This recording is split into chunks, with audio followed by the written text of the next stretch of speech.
Hi guys, kumusta? It's been a long time again.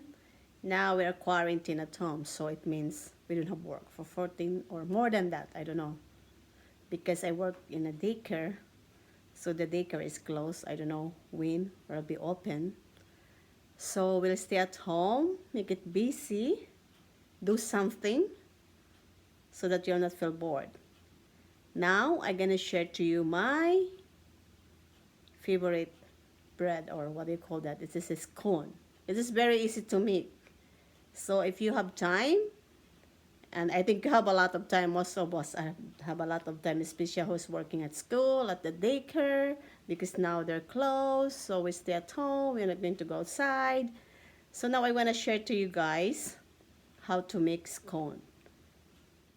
So here are the ingredients of scone.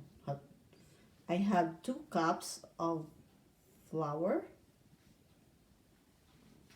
1/3 cup of heavy cream, 1 egg, 3/4 cup of sugar, 1 teaspoon of salt, 1 teaspoon of baking powder, 1 cup of blueberry fruits. This is a frozen. I use frozen instead. And 1 teaspoon of vanilla and 1 cup of butter. So remember, the butter must be cold.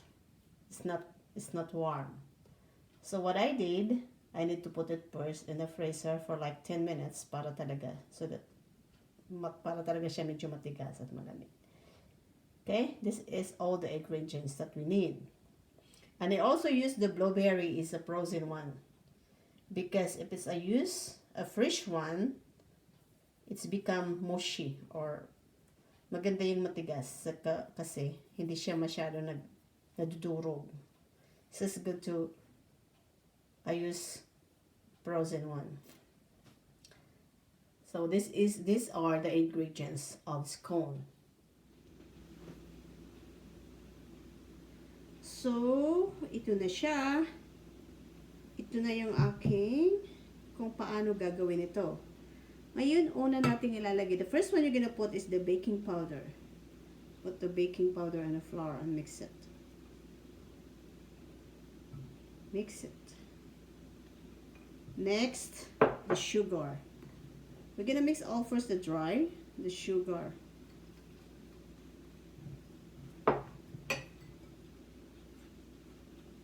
Mix together the sugar and then the salt. So, yan, let's mix it first. I-mix muna natin sila. Pagkatapos, after we mix it, yung butter naman. Kasi, yan. I-mix muna natin. Tapos ngayon, kasi na-mix na natin yung sugar, baking powder, and salt, yung butter.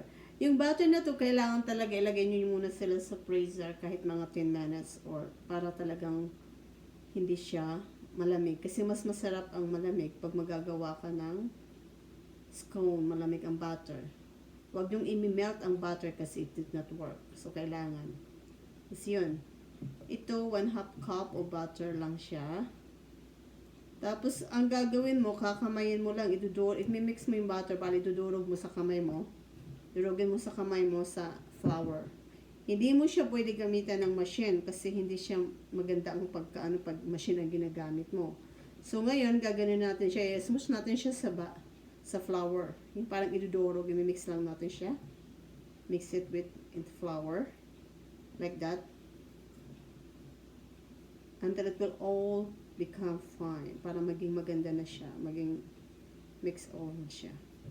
Ganon. Dudurugin na siya natin.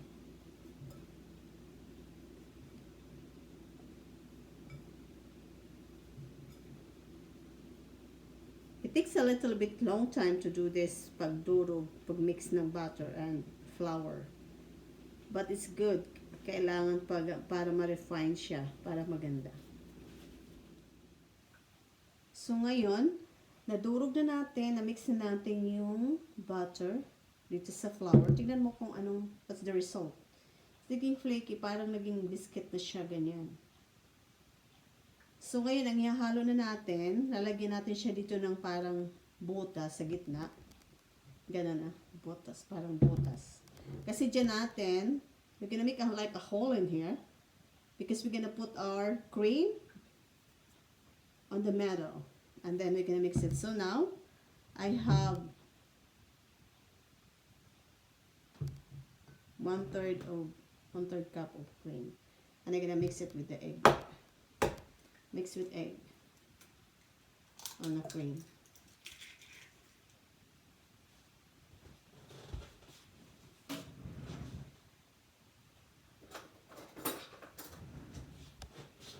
And then mix it.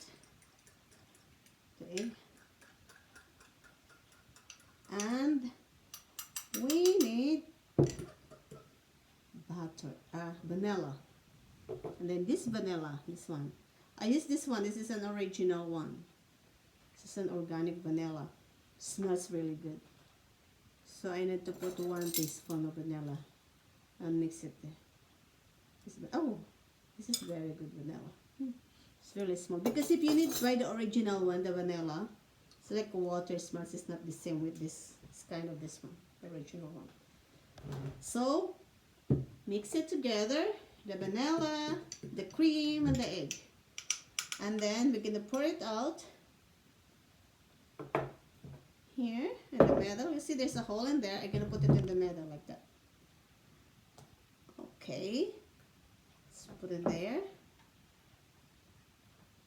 And then, of course, don't forget the blueberry. You can put whatever you want, fruits. If you like raspberry, if you like blueberries, if you like chocolate, if you like raisin, you can put it what flavor you like. But I love blueberries, so just what I put it here. So if you put the blueberries, you're gonna mix like this. Mix it. Mix it.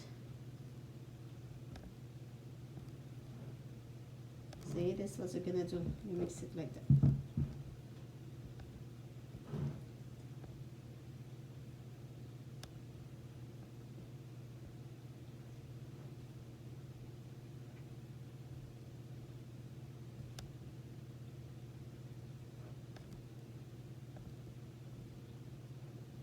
So mix until it mix.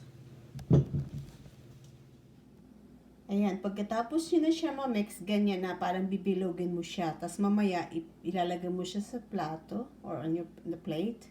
Form it like a circle. So ngayon, na-mix na natin siya.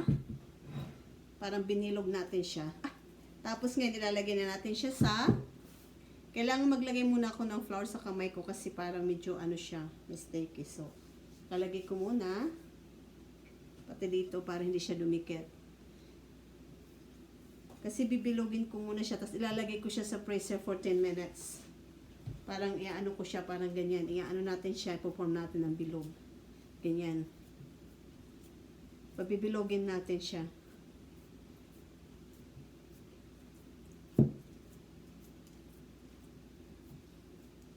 Tapos ilalagay mo siya sa freezer for like 8 minutes or 10 minutes hanggang maging medyo matigas siya kasi hindi mo siya pwede.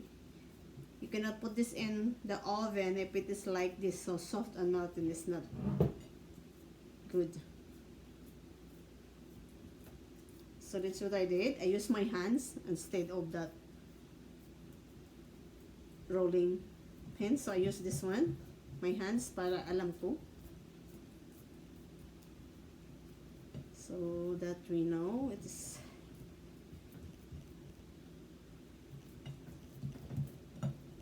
So ganyan, parang ipo-form siya ng bilog. Bilog.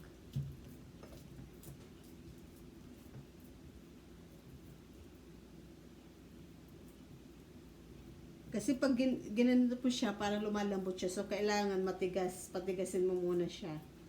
So ilalagay ko muna siya sa freezer.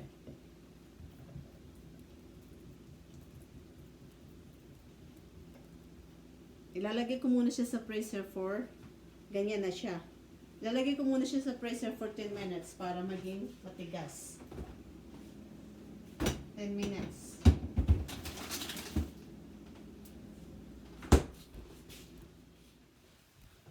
So, ngayon, after 10 minutes, kukunin ko na siya sa freezer. Yan. Medyo matigas na siya. Tapos ngayon, hihiwain ko siya. Gagawin ko siyang, parang, hiwain ko siya ng triangle. Triangle.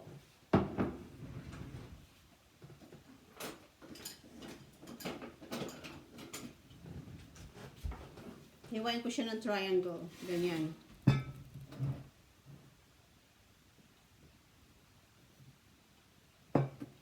Gagawin ko. Hiwain ko siya ng triangle.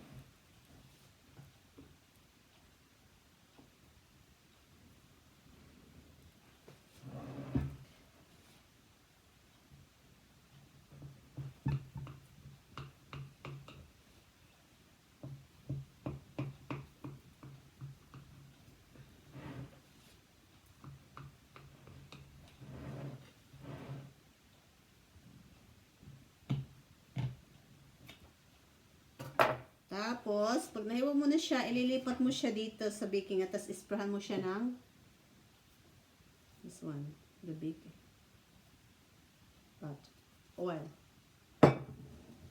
But before that, on the top of this one, we need to brush first with, I have one egg and milk. Brush it on the top para ano siya, ma-crunchy tingnan. So, brush it first bago mo siya i-bake. So, ngayon, masyadong sticky siya, matigas. Lilipat ko siya dito sa baking. So, ngayon na-slice na natin siya. So, ready to bake na siya. But before mo ilagay sa oven, you need to brush with this one. I got egg. See? Brush it first here. Kailangan i-brush mo siya ng egg, ganyan. Sa tapat.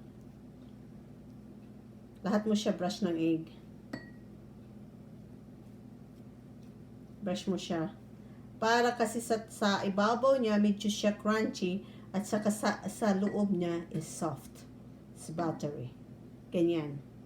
Ayan, na-brush na natin siya lahat. So, this one is ready to bake. Now, ito turn on ko yung oven for 400 degrees. 400 degrees. We're gonna turn on 400 degrees for 22 minutes. 22 minutes lang. Huwag mong paano kasi pag masusunog. So, we're gonna put it in the oven for 22 minutes. The oven is ready. So, put this in. Wait for 22 minutes. Wait. So, after 22 minutes, our scone are ready. This is it.